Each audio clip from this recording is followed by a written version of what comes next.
आज आहे 8वा दिवस, तारीख 1 ऑक्टोबर 2025 आणि आम्ही चाललो आहोत वाराणसीवरून मिर्झापूरला। शिवांशू मिर्झापूरला राहतो आणि जेव्हा त्याला कळलं की आम्ही मुंबईहून एवढ्या लांब वाराणसीला आलो आहोत तेव्हा त्याने आम्हाला अगदी आग्रहाने घरी जेवायला बोलवलं। त्याचा आग्रह आम्ही टाळू शकलो नाही। उत्तर प्रदेश पर्यटन माँ विंध्यवासिनी देवी धाम मिर्ज़ापुर में आपका स्वागत करता है। आपण आता पोचलेलो आहोत विंध्याचलमध्ये। इथे माँ विंध्यवासिनी देवी हिचं मंदिर आहे। माँ विंध्यवासिनी देवी हे 51 शक्तिपीठांपैकी एक महत्त्वाचे शक्तिपीठ आहे। आख्यायिकेप्रमाणे देवी सतीचा डावा अंगठा इथे विंध्याचलमध्ये ज्या ठिकाणी पडला तिथेच ह्या देवीचे मंदिर बांधले गेले। नवरात्रीचे दिवस असल्यामुळे मंदिरामध्ये प्रचंड गर्दी होती, त्यामुळे आम्ही देवीचे दर्शन घेऊ शकलो नाही। बाहेरूनच दर्शन घेऊन आम्ही आता मिर्झापूरकडे चाललो आहोत। या परिसरामध्ये इतरही धार्मिक ठिकाणं आहेत, मंदिरं आहेत, जसं की अष्टभुजा देवी, काली खो देवी, शिव मंदिर वगैरे वगैरे। या बोर्डवर त्यांची डायरेक्शन दिले आहे, पण तुम्ही एक नोटीस केलत का? हा साइन बोर्ड ब्राऊन कलरचा आहे। पर्यटन स्थळं, प्रेक्षणीय स्थळं, धार्मिक ठिकाणं किंवा कल्चरल आणि रिक्रिएशन अट्रॅक्शन्स जे दाखवणारे जे बोर्ड्स असतात त्यांचा कलर ब्राऊन असतो। ग्रीन कलरचा बोर्ड हायवे, फ्रीवे आणि लॉंग डिस्टन्स रोडवर डायरेक्शन आणि डिस्टन्स दाखवतो, तर ब्लू कलर जनरली सिटीमध्ये किंवा लोकल रोडवर किंवा कॉलनीजमध्ये असतो। तो या ठिकाणी अवेलेबल असलेल्या सर्व्हिसेस किंवा पॉइंट्स ऑफ इंटरेस्ट दाखवतो। ही सिस्टम इंटरनेशनली रिकॉग्नाइज्ड है। इसी के साथ हमारा आज का ज्ञान समाप्त होता है। आम्ही शिवांशूच्या घरी पोचलो आहोत। हे आहे त्याचं मिर्झापूरचं घर, घरासमोरची गल्ली आणि इथे पुढे आम्ही गाडी पार्क केली आहे। येतानाच्या गल्ल्या खूप नॅरो होत्या। गुगल मॅपने बहुतेक चुकीचा रस्ता दाखवलेला, कुठे कुठे गाडी फसते की काय असं वाटत होतं, पण इथे पोचल्यावर एकदम मस्त वाटलं आणि मुख्य म्हणजे गाडीला चांगली पार्किंगसुद्धा मिळाली। मिर्झापूर ब्रिटिशांच्या काळामध्ये ट्रेडिंग सेंटर होतं। हे शहर आहे हे ईस्ट इंडिया कंपनीने डेव्हलप केलं। गंगेच्या काठावरच असल्यामुळे इथे मालाची ने-आण करण्यासाठी एक चांगलं पोर्टसुद्धा होतं आणि म्हणून इथल्या या बऱ्याचशा इमारती ज्या आहेत त्या ब्रिटिश काळामधल्या आहेत। अगदी शिवांशूचं घर आणि त्याच्या समोर असलेलं हे घर हे सुद्धा ब्रिटिश काळामधलंच आहे। शिवांशू सांगत होता की ह्या चौऱ्यावरती 4 घरं एकदम एक्झॅक्टली सेम आर्किटेक्चर असलेली आहेत। त्याच्यापैकी शिवांशूचं घर आणि समोरचं घर हे अजूनही जसं आहे तसंच आहे, त्याचं म्हणजे एक्सटेरियर काही बदललेलं नाही आहे, पण समोरची जी 2 घरं होती त्यांनी मात्र नंतर रिडेव्हलपमेंट वगैरे केलं, त्याच्यामध्ये त्यांचं स्ट्रक्चर बदललं गेलं। शिवांशूच्या घरी पाहुणचार घेतल्यानंतर आम्ही त्याच्या घराच्याच बाजूला असलेल्या दुर्गादेवीच्या पंडालामध्ये दर्शनासाठी म्हणून आलो। मिर्झापूरमधला हा सर्वात जुना दुर्गादेवीचा पंडाल आहे जिथे नवरात्री साजरी केली जाते।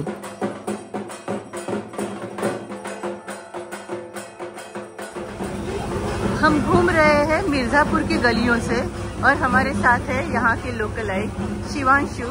हम जा रहे हैं गंगा जी की तरफ और वो शिवांशु हमें एक्सप्लेन कर रहे हैं यहाँ की कुछ चीज़ें, मिर्ज़ापुर कैसे बना और मिर्ज़ापुर किस तरह से ब्रिटिशों का शहर हुआ करता था, यहाँ पे किस तरह से कॉटन की इंडस्ट्रीज हुआ करती थी, ये सब शिवांशु हमें एक्सप्लेन कर रहे हैं।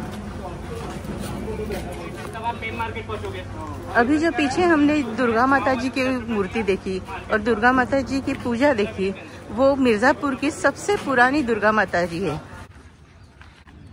और हम अब आ रहे हैं गंगा जी की तरफ। ये दिख रही है हमें गंगा जी।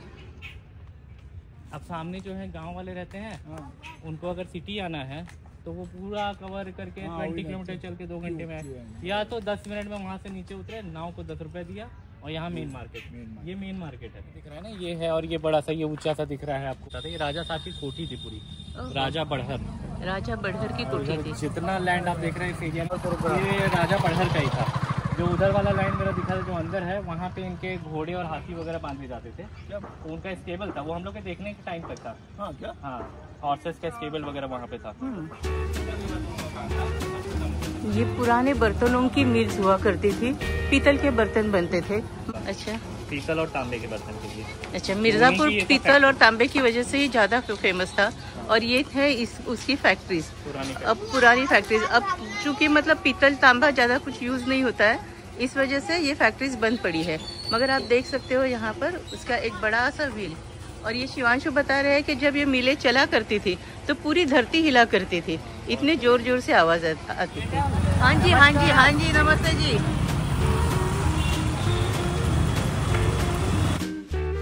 इथे येताना गुगल मातेने आम्हाला भलत्याच रस्त्यावरून पाठवलं। छोट्या छोट्या गल्ल्या, गल्लीमध्ये वेड्यावाकड्या पार्क केलेल्या 2 व्हीलर, गाई, म्हशी, इतर कुठले कुठले ठेले, काय काय होतं।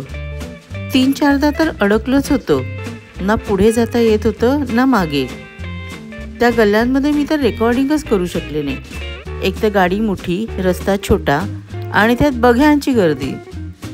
मी स्वतःच एवढे भांबावलेले होते की काही सुचतच नव्हतं। म्हणून परत जाताना शिवांशू त्याच्या स्कूटरवरून आम्हाला रस्ता दाखवतोय। हा रस्ता मोठा आहे, काही प्रॉब्लेम नाही। नवरात्री आणि दुर्गा पूजा चालू आहे आणि आज नवमी आहे। जागोजागी पंडाल लागले आहेत, जत्रा आहे आणि आनंदाचं वातावरण आहे। संपूर्ण भारतात नवरात्रीचा उत्सव मोठ्या उत्साहात साजरा होतो। ठिकठिकाणी मांडव घातले गेलेत, डेकोरेशन केलंय, लाइटिंग आहे। उत्सवामध्ये उत्साहाला काही कमी नाही।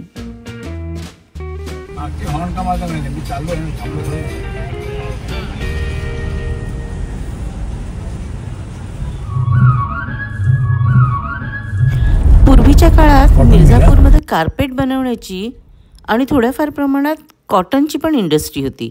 मिल फार पूर्वीच बंद झाली, जवळजवळ 40-45 वर्षांपूर्वी, पण तिची निशाणी ही चिमणी मात्र अजूनही आहे। रेल्वे अस्तित्वात येण्यापूर्वी मालाची ने-आण करण्यासाठी मोठ्या प्रमाणात वॉटरवेज वापरले जायचे।